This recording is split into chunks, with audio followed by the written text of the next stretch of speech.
Shalom, selamat malam Sobat GPIB dimanapun berada. Bersama saya Pendeta Victor Albert Tanggela. Kita berjumpa kembali dalam program Night Call GPIB. Bapak Ibu, saudara-saudara terkasih, saat ini saya melayani di GPIB Jemaat Alpha Omega Sungai Bahar Jambi. Dan pada kesempatan ini kita akan membaca serta merenungkan firman Tuhan. Untuk itu, marilah kita berdoa. Tuhan Allah Bapa kami yang bertahta dalam kerajaan surga, kami mengucap syukur atas kasih Tuhan yang senantiasa dinyatakan dalam kehidupan kami. Pada kesempatan ini, kami yang berkumpul dari berbagai tempat dipersatukan dalam teknologi untuk dapat merenungkan firman Tuhan. Maka kami mengucap syukur ya Tuhan. Untuk itu ketika kami akan membaca firman-Mu dan merenungkannya, kiranya Roh Kudus membimbing kami sehingga apa yang kami baca dan kami renungkan dapat kami pahami dan dapat kami lakukan dalam kehidupan kami hari lepas hari. Berfirmanlah ya Tuhan, kami anak-anak-Mu telah siap untuk mendengar. Amin. Sobat GPIB dimanapun berada, kita akan membaca firman Tuhan dari Kisah Para Rasul pasal 10 ayat 25 sampai dengan 29. Firman Tuhan menyatakan, ketika Petrus masuk, datanglah Kornelius menyambutnya, dan sambil tersungkur di depan kakinya, ia menyembah Petrus. Tetapi Petrus menegakkan dia, katanya, bangunlah, aku hanya manusia saja. Dan sambil bercakap-cakap dengan dia, ia masuk dan mendapati banyak orang sedang berkumpul. Ia berkata kepada mereka, kamu tahu betapa kerasnya larangan bagi seorang Yahudi untuk bergaul dengan orang-orang yang bukan Yahudi atau masuk ke rumah mereka. Tetapi Allah telah menunjukkan kepadaku bahwa aku tidak boleh menyebut orang najis atau tidak tahir. Itulah sebabnya aku tidak berkeberatan ketika aku dipanggil lalu datang kemari. Sekarang aku ingin tahu apa sebabnya kamu memanggil aku. Demikian pembacaan firman Tuhan. Yang berbahagia ialah mereka yang tidak hanya membaca tapi juga melakukan firman Tuhan. Bapak Ibu, saudara yang dikasihi oleh Tuhan kita Yesus Kristus, secara sengaja bacaan pada saat ini saya potong hanya sampai di ayat 29 saja, karena memang fokusnya hanya sampai pada ayat 29, walaupun di SBU bacaan untuk malam hari ini dari Kisah Para Rasul pasal 10 ayat 25 sampai 48. Nah Bapak Ibu saudara yang terkasih, dalam kesempatan renungan saat ini saya mau berbagi cerita ketika saya ke Pospelkes. Jadi di Jemaat Alpha Omega Sungai Bahar ini ada dua Pospelkes. Ada Pospelkes Getsemani Terentang Baru dan Shalom Guru Baru. Ketika saya akan melayani di Pospelkes di Shalom Guru Baru, saya ingin mencoba jalan yang baru.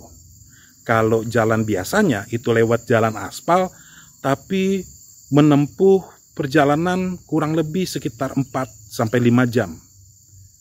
Cukup jauh dan sulit, dan jalan aspal itu hanya sebagian saja, sisanya itu juga tetap harus melalui jalan-jalan yang rusak. Lalu saya mencoba jalan yang baru yang kata orang itu hanya membutuhkan waktu sekitar 2-3 jam. Tapi dia lewat jalan sawit, jalan-jalan perkebunan sawit. Dengan bermodalkan keberanian saja, lalu saya cek di Google Map, ternyata ada memang jalannya. Lalu saya coba ikuti petunjuk dari Google Map. Jalan saya sekian jam sudah dalam perjalanan di dalam perkebunan sawit, kadang melewati perumahan, kadang tidak. Gitu. Tiba-tiba saya tiba di satu pertigaan. Saya lihat di Google Map, itu diarahkan belok kanan. Tapi kalau saya lihat kondisi jalan, wah ini jalan porosnya masih belok kiri. Wah, saya mana yang saya ambil? Akhirnya saya berpikir, udahlah ikutin Google Maps saja. Mungkin karena sinyal yang kurang baik, jadi lokasi saya juga kurang update begitu. Jadi di Google Map itu, karena saya dengan motor, saya buka HP saya lihat, saya perkirakan, oh nanti belok kiri, nanti saya masukin lagi di celana saya HP itu, lalu jalan gitu. Nah setelah pertigaan tadi itu, saya lihat, wah sekitar sekian meter saya harus belok kiri. Oke lah, saya taruh HP saya di celana, terus saya lihat ada belokan ke kiri, saya belok ke kiri. Saya cek di Google Map, wah bener, saya sudah di belokan kiri itu, pas di pertigaannya. Saya jalan lagi, saya mulai bingung, loh di Google Map nggak ada belokan-belokan, nggak ada pertigaan atau perempatan, loh kok ini jalannya bercabang ya. Saya cek lagi setelah sekian jauh meninggalkan pertigaan yang tadi, saya cek lagi, ternyata bahkan di Google Map sudah tidak terbaca saya ada di titik mana begitu. Sudah di jalan mana sudah tidak terbaca. Di situ saya mulai bingung, saya mulai balik ke lokasi awal, saya lihat lagi, saya juga udah bingung ini di mana. Lalu saya coba ulang lagi, ikuti Google Map, tapi sebentar-sebentar saya lihat. Yang terjadi adalah saya tetap tersesat. Sudah saya pikir, udahlah, kalau tersesat aja, nanti tinggal balik lagi, tembus saja dulu, ini ujungnya kemana, ikutin aja. Saya ikuti, memang jalannya agak sulit, lewati jalan-jalan setapak, tapi kemudian tembus akhirnya. Tiba saya di pos Pelkes. Saya ketemu jalan yang baik begitu. Saya tiba di pos Pelkes, saya mempersiapkan diri kemudian untuk pelayanan beberapa hari setelahnya. Jadi saya survei jalan dulu begitu. Nah Bapak Ibu yang dikasih oleh Tuhan kita Yesus Kristus, kemudian setelah pengalaman itu saya membayangkan begitu ya, bahwa wah ternyata ada tantangan-tantangan. Saya mengalami godaan kemudian untuk kembali lagi lah gitu. Sudahlah nih agak sulit begitu. Apalagi jalannya susah, saya tidak hafal jalan dan lain sebagainya. Ada pikiran yang menggoda saya untuk tidak mengambil bagian dalam pelayanan tersebut. Nah, Bapak Ibu yang dikasih oleh Tuhan kita Yesus Kristus, dalam bentuk yang berbeda, tapi tantangan untuk tidak mengambil bagian dalam pelayanan itu juga dialami oleh Petrus. Dalam pembacaan kita melihat kemudian Petrus menyatakan bahwa ada larangan bagi orang Yahudi berjumpa dengan orang dari bangsa lain, begitu. Karena orang-orang Yahudi menganggap mereka itu bangsa pilihan, mereka itu umat yang kudus, sehingga mereka tidak layak, mereka merasa seperti itu, untuk bergaul dengan bangsa lain. Dampaknya kemudian juga para rasul kemudian jadi mengalami kebimbangan. Apakah mereka harus memberitakan Injil kepada orang-orang dari bangsa lain? Kalau mereka tidak memberitakan Injil kepada bangsa lain, lalu apa makna janji Yesus ketika ia akan terangkat ke sorga, bahwa mereka akan diberikan kuasa dan akan menjadi saksi bagi semua manusia sampai ke ujung bumi. Menjadi saksi di Yerusalem, Samaria, Yudea, Samaria, bahkan sampai ke ujung bumi. Apa maknanya kemudian kalau mereka tidak bisa bergaul dengan bangsa lain? Puji syukur Petrus kemudian dicerahkan. Dia mengalami penglihatan sehingga dia tahu bahwa tidak bisa dia menilai bangsa lain itu najis atau tidak tahir. Sehingga tidak ada lagi yang menghalangi dia untuk berkarya bagi sesama, untuk melayani sesama, untuk menjadi berkat bagi sesama demi kemuliaan Tuhan. Nah Bapak Ibu saudara yang dikasih oleh Tuhan kita Yesus Kristus, karena kemudian dia disadarkan, maka kita bisa melihat di ayat 29, tidak ada lagi yang menghalangi dia. Dia akhirnya tidak keberatan ketika dia dipanggil sehingga dia datang ke tempat di mana Cornelius memanggil dia. Cornelius memang yang memanggil, tapi dalam iman percaya kita melihat bahwa ini cara Tuhan memanggil Petrus untuk dapat memberitakan Injil kepada bangsa-bangsa lain. Nah, Bapak Ibu, saudara-saudara yang dikasihi oleh Tuhan kita Yesus Kristus, Sobat GPIB dimanapun berada, bahwa saat ini pun kita masing-masing memiliki tantangan untuk dapat terlibat dalam pelayanan, dalam tindakan-tindakan yang menjadi berkat bagi sesama. Saat ini kita ada di bulan Pelkes, di bulan Juni yang menjadi bulan Pelkes GPIB. Melalui bulan ini kita dipanggil untuk memperhatikan keberadaan pos-pos Pelkes kita, untuk memperhatikan dan menjadi berkat bagi saudara-saudara kita, bagi kita semua yang ada di pos-pos Pelkes dalam keterbatasan-keterbatasan yang ada, baik keterbatasan jarak, sumber daya insani, keterbatasan sumber daya lainnya, dan berbagai hal. Sobat GPIB yang dikasihi oleh Tuhan kita Yesus Kristus, kalau dulu Petrus tergoda atau punya tantangan untuk tidak melayani sesama karena cara pandang yang begitu eksklusif yang dialami oleh orang-orang Yahudi, maka saat ini kita pun digoda untuk tidak mempedulikan sesama karena tantangan-tantangan merebaknya konsumerisme, individualisme, juga yang kemudian dinyatakan dalam ego-ego sektoral. Kita lebih memperhatikan sektor kita memperhatikan hanya jemaat kita. Mungkin cara berpikir kita cukup luas gitu ya. Kita sudah memperhatikan gereja kita, GPIB, tapi masih tetap kemudian tidak jarang dipengaruhi ego-ego sektoral tadi, sehingga kita hanya memperhatikan GPIB. Kita tidak memperhatikan gereja-gereja lain misalnya. Kita berpikir seringkali, wah kita dulu, wah sektor kita dulu, wah jemaat kita dulu, wah gereja kita dulu. Bapak Ibu yang dikasihi oleh Tuhan kita Yesus Kristus, melalui firman Tuhan ini, dan dalam semangat bulan Pelkes saat ini, kita diingatkan, marilah kita berkarya bagi sesama, tanpa dibatasi oleh cara-cara pandang kita yang membuat kita begitu tertutup.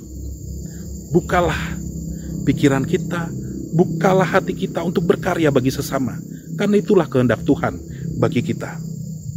Maka marilah kita memperhatikan, walaupun saudara-saudara kita di pos Pelkes jauh di sana, dengan keterbatasan yang mereka alami, marilah kita mempedulikan. Kita lakukan apa yang bisa kita lakukan. Mari kita lakukan segala sesuatu yang baik bagi sesama dengan talenta yang kita miliki, dengan apa yang ada pada kita, bukan dengan apa yang tidak ada pada kita, tapi apa yang ada bagi kita. Marilah kita gunakan untuk menjadi berkat bagi sesama. Terpujilah Kristus. Amin.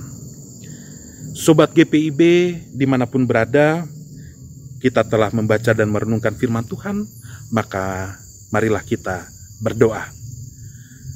Puji syukur kepadamu ya Tuhan, karena kasih-Mu senantiasa dinyatakan dalam kehidupan kami. Di saat ini lewat renungan firman Tuhan, malam hari ini, kami diingatkan ya Tuhan, untuk terus memperhatikan keadaan sesama kami. Secara khusus saudara-saudara kami yang berada di pos Pelkes. Biarlah cara pandang yang tertutup, yang mementingkan diri sendiri, jemaat sendiri, gereja sendiri, menghalangi kami untuk berkarya bagi sesama. Tapi kiranya ya Tuhan, sebagaimana Tuhan meruntuhkan cara pandang eksklusif yang dimiliki oleh Petrus, kiranya cara pandang kami yang eksklusif juga senantiasa Tuhan runtuhkan, sehingga pikiran kami boleh terbuka bagi sesama. Pakailah kami ya Tuhan dengan segala talenta yang kami miliki untuk dapat menjadi berkat bagi sesama. Terpujilah Engkau ya Tuhan, kini dan selamanya. Amin. Sobat GPIB dimanapun berada, kita telah tiba pada akhir perjumpaan kita. Kembali marilah kita terus bersemangat di Minggu Pentakosta ini untuk kita berkarya bagi sesama. Dan secara khusus di bulan Pelkes ini, marilah kita memperhatikan keberadaan pos-pos Pelkes kita. Tuhan memberkati, shalom, sampai berjumpa di lain kesempatan.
Sekolah Tinggi Ilmu Kesehatan Gria Husada Surabaya membuka penerimaan mahasiswa baru tahun ajaran 2023 sampai 2024. Sekolah Tinggi Ilmu Kesehatan Gria Husada terakreditasi BAN PTB dengan menawarkan 2 program studi, yaitu pertama, D3 Kebidanan, kedua, Administrasi Rumah Sakit. Ada juga fasilitas yang memadai seperti asrama putri, perpustakaan, gazebo dan hotspot area, dan masih banyak lagi.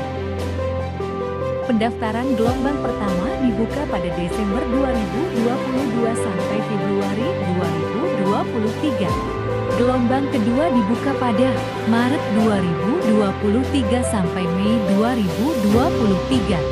Gelombang ketiga dibuka pada Juni 2023 sampai September 2023. Untuk informasi lebih lanjut dapat menghubungi nomor di bawah ini.